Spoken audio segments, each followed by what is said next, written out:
पतवा डोले पतैया डोले मोर मनवा डोले भोला जी। पतवा डोले पतैया डोले मोर मनवा डोले भोला जी। टोला महला पागल कहेला दर्शनवा दिही भोला जी। टोला महला पागल कहेला दर्शनवा दिही भोला जी। सनवा सुन सुनी मनवा रोवेला का हम करिए भोला जी।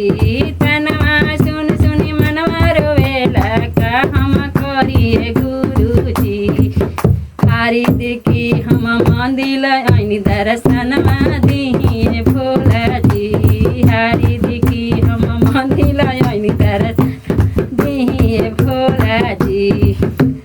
तोहरा बिना जीवन सुना लगेला दर्शनवा दिही भोला जी। तोहरा बिना जीवन सुना लगेला दर्शनवा दिही भोला जी।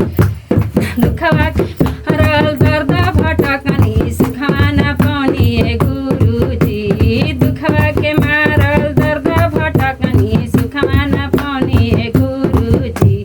टोला महला पाक भेला दर्शनवा दिही भोला जी। टोला महला पाक भेला दर्शनवा दिही भोला जी।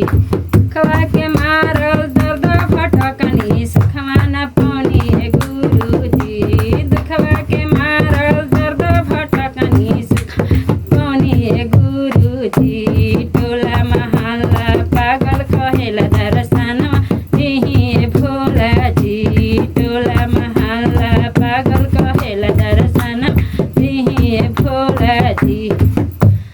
तोहरा बिना